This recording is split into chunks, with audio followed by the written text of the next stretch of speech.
Hi friends, മൗനരാഗത്തിൻ്റെ ഇന്നത്തെ എപ്പിസോഡിലേക്ക് എല്ലാവർക്കും സ്വാഗതം. കല്യാണിയും കിരണും ബൈജും കൂടെ ഫുഡ് കഴിക്കുവാണ്. അപ്പോൾ ദീപ ഇവർക്ക് എല്ലാവർക്കും വിളമ്പി കൊടുക്കുന്നുണ്ട്. അപ്പോൾ കിരൺ ചോദിക്കുക, കല്യാണി നീ പറയാനുള്ളത് പറ, ഇനി അത് മനസ്സിൽ വെച്ചുകൊണ്ടിരിക്കണ്ട എന്ന് പറയുവാണ് കേട്ടോ. അപ്പോൾ ബൈജു ചോദിക്കുക എന്താ അളിയാന്ന് ചോദിക്കുമ്പോൾ കിരൺ പറയാം അത് ഇവള് പറയും. അപ്പോൾ കല്യാണി പറയുക, ബൈജുവിന് പറ്റിയൊരു പെൺകുട്ടിയെ ഞങ്ങൾ കണ്ടുവച്ചിട്ടുണ്ട്, പക്ഷെ ആ കുട്ടിയുടെ രണ്ടാം വിവാഹമാണ്. അതൊരു പോരായ്മയെ കാണണ്ട ബൈജു. ഈ പറയുന്ന പെൺകുട്ടിയെ ബൈജു നേരത്തെ അറിയാവുന്നതാണ്. അപ്പോൾ ദീപ പറയാ, ബൈജു അത് വേറെ ആരുമല്ല, നമ്മുടെ നിഷയാ. ബൈജു ചോദിക്കുക, നിഷയോ? അപ്പോൾ കിരൺ പറയാ, അവൾ ഒരു നല്ല കുട്ടിയാണ്, മനോഹർ അവളും തമ്മിൽ കുറച്ചു കാലം വിവാഹം ചെയ്ത് താമസിച്ചു എന്നത് സത്യമാണ്. പക്ഷേ സംഭവിച്ചതൊക്കെ നിനക്കറിയാവുന്നതല്ലേ പിന്നീടുള്ള കാര്യങ്ങളൊക്കെ. അപ്പോൾ ബൈജുവിന് ആകെ ടെൻഷൻ ആവുന്നുണ്ട് കേട്ടോ അവൻ്റെ ഫേസിൽ. ബൈജു പറയാം, അളിയ ഇത് കുറച്ചുകൂടി നേരത്തെ പറഞ്ഞിരുന്നുവെങ്കിൽ ഞാൻ ഇതിനെപ്പറ്റി സീരിയസ് ആയി ആലോചിച്ചേനെ, പക്ഷേ ഇത് കുറച്ച് വൈകിപ്പോയി എന്ന് പറയുക. കല്യാണി ചോദിക്കുക, അതെന്താ വൈകിപ്പോയത്? ബൈജു പറയുക, വേറെ ഒരു പെൺകുട്ടിയുടെ കാര്യം ഞാൻ നിങ്ങളുടെ അടുത്ത് പറയാനിരിക്കുകയായിരുന്നു. കിരൺ പറയും, ആ ദീപ ആരാ ബൈജു? ബൈജു പറയാം, ആ പെൺകുട്ടിയെ നിങ്ങളാരും കണ്ടിട്ടില്ല, പക്ഷെ നിങ്ങളൊക്കെ അറിയും, നിങ്ങളോടൊക്കെ ഞാൻ പറഞ്ഞിട്ടുണ്ട്. കിരൺ ചോദിക്കും, വളച്ചു കെട്ടല്ലാതെ ആരാന്ന് വെച്ചാൽ പറയടാ എന്ന് പറയാം. അപ്പോൾ ബൈജു പറയാം, അത് ആ ഗുണ്ടകൾ എന്നെ ആക്രമിച്ചില്ലേ, 2 ഗുണ്ടകൾ, അന്നൊരു പെൺകുട്ടി വന്ന് എന്നെ രക്ഷിച്ചില്ലേ, അവളാ എൻ്റെ മനസ്സിൽ കയറിക്കൂടിയിരിക്കുന്നത്. കിരൺ പറയാം, അത് ശരി. ദീപയും കല്യാണിയും അപ്പോൾ ചിരിക്കും കേട്ടോ ചെയ്യുന്നത്.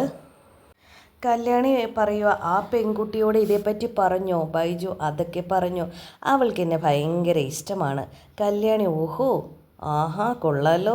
അപ്പോൾ കിരൺ, ഓഹോ അപ്പോൾ ട്രാക്ക് അങ്ങനെയല്ലേ, ചുരുങ്ങിയ ദിവസം കൊണ്ട് ആ പെൺകുട്ടിയുടെ മനസ്സിൽ ഇടിച്ചു കയറിയല്ലേ. ബൈജു അപ്പോൾ ചിരിക്കുക കേട്ടോ.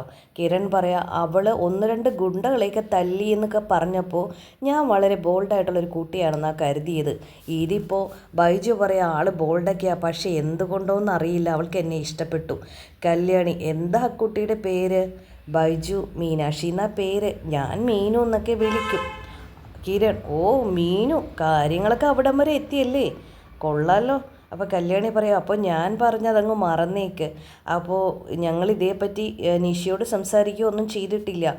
ആദ്യം ബൈജുവിനോടാണ് പറഞ്ഞത്, അവൾക്ക് വിവാഹത്തെക്കുറിച്ച് വലിയ താല്പര്യമൊന്നും ഇല്ല, വേണ്ട വേണ്ട എന്ന് പറഞ്ഞൊക്കെ തന്നെ നിൽക്കുന്നത്. പക്ഷേ ബൈജുൻ്റെ കാര്യം നമ്മൾ എന്തായാലും നിർബന്ധിച്ചാൽ അവസാനം അവൾ സമ്മതിക്കും, അതിനായിരുന്നു സാധ്യത. ഇനിയിപ്പോൾ അത് വേണ്ട. അപ്പോൾ ദീപ പറയാം, ബൈജു ഇഷ്ടപ്പെട്ട കുട്ടിയെ ഒന്ന് പോയി കാണണ്ടേ നിങ്ങൾ എന്നെ കിരണോടും കല്യാണോടും ചോദിക്കുക. അപ്പോൾ കിരൺ പറയാം, എടാ ഒരു ഡേറ്റ് പറ, അത് നാളെയാണെങ്കിൽ നാളെ ഞങ്ങൾ റെഡിയാണ്, നിൻ്റെ മീനുവിനെ കണ്ട് കളയാം. ബൈജു പറയാം, ഞാനിതൊന്ന് വിളിച്ച് പറയട്ടെ, അവളുടെ സ്ഥലം ചെന്നൈയിലാണ്, ഇവിടെ ബിസിനസ് ആവശ്യത്തിന് വന്നതാണ്, ബന്ധുക്കളൊക്കെ ചെന്നൈയിലാന്ന് പറയുന്നത്.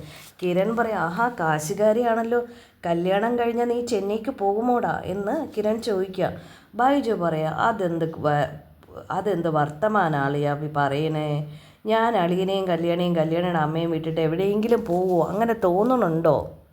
അപ്പോൾ സ്റ്റെഫി ഇങ്ങനെ കാറിൽ പോയിക്കൊണ്ടിരിക്കുകട്ടെ, സ്റ്റെഫിയുടെ ഫോൺ ബെല്ലടിക്കുകയാണ്. അപ്പോൾ സ്റ്റെഫി വണ്ടിയിൽ നിന്ന് ഇറങ്ങിയിട്ട് ഫോൺ അറ്റൻഡ് ചെയ്യുകട്ടോ ചെയ്യുന്നത്. പറയടാ ബൈജുമാറേ. അപ്പോൾ ബൈജു, ഈ ബൈജുമാറേ എന്നുള്ള വിളി വേണ്ട കേട്ടോ, വെറും ബൈജു മതി. എന്താ വിളിച്ചേ? അതേ, കല്യാണി ഒരു പെണ്ണിനെ കണ്ടുവച്ചിട്ടുണ്ട്, ഒരു പെണ്ണിനെ കല്യാണം കഴിക്കാൻ വേണ്ടിയിട്ട്. എന്നിട്ട് എടാ നമുക്കെന്നാൽ പോയി പെണ്ണ് കണ്ടാലോ? അങ്ങനല്ല, ആ പെണ്ണിനോട് അവർ കണ്ടുവച്ച പെണ്ണിനെയല്ല, എനിക്കൊരു പെണ്ണിനെ ഇഷ്ടം, ആ പെണ്ണിനെ കാണാൻ പോവാണ് എന്ന് പറയുന്നത്. അതാരാടാ? ഓ അത് നിനക്ക് മനസ്സിലായില്ലേ? ഇല്ലടാ, ആരാന്ന് പറ. ഓ നിനക്ക് കുറച്ച് ബുദ്ധിയുണ്ടെന്നൊക്കെ ഞാൻ വിചാരിച്ചത്, നീ അണിഞ്ഞൊരുക്കി നിന്നാൽ നിന്നെ കാണാൻ ഞങ്ങളങ്ങ് വരാം. നീ സത്യമാണോടാ പറയുന്നേ? അതെ, എനിക്ക് നിന്നെ പെണ്ണ് കാണാൻ വരണമെന്നുണ്ട്, അപ്പോൾ നാളെ തന്നെ വന്നാലോ എന്ന് ചോദിക്കുമ്പോൾ ആരൊക്കെയാണ് വരുന്നതെന്ന് ചോദിക്കുമ്പോൾ അത് നീ എന്നെ കണ്ടതല്ലേടാ എന്ന് സ്റ്റെഫി ചോദിക്കുകയാണ്. അല്ല ഞാനല്ല, എൻ്റെ അളിയനും പെങ്ങൾക്കുമാണ്, ശരിക്കും എൻ്റെ ബോസിനും കല്യാണിക്കുമാണ് നിന്നെ കാണേണ്ടത്, 2 പേരും ഉണ്ടാവുമെന്ന് സ്റ്റെഫി ചോദിക്കുമ്പോൾ അത് അറിയില്ല, എന്തായാലും ബോസ് ഉണ്ടാവും, അത് ഉറപ്പാണ് എന്ന് പറയുകയാണ്. എന്തായാലും ഒരാളുണ്ടാവും എന്നത് ഉറപ്പ് കൊടുക്കുക. അപ്പോൾ അവൾ പറയുക, നിങ്ങൾ ആരൊക്കെ ഉണ്ടാവും, എപ്പോഴാണ് വരണേ എന്നൊക്കെ വെച്ചാൽ എന്നെ ഒന്ന് വിളിച്ചറിയിച്ചാൽ മതി. അപ്പോൾ അതൊക്കെ ഓക്കെയാണ്. പിന്നെ ഞാൻ ചെന്നൈയിൽ പോയിട്ട് എൻ്റെ ബന്ധുക്കളോടൊക്കെ സംസാരിച്ച ശേഷം ഇതിനെപ്പറ്റി പറയാമെന്നാണ് പറഞ്ഞത്. അപ്പോൾ എന്തായാലും നീ പറഞ്ഞല്ലോ നന്നായി, കുഴപ്പമില്ല എന്ന് പറയണേ. അവർ കണ്ടു കഴിഞ്ഞാൽ ജാതകത്തിൻ്റെ കാര്യങ്ങളോ ഒന്നും വേണ്ട, നിന്നെ അവർക്ക് ഇഷ്ടപ്പെട്ടാൽ മാത്രം മതി എന്ന് പറയും.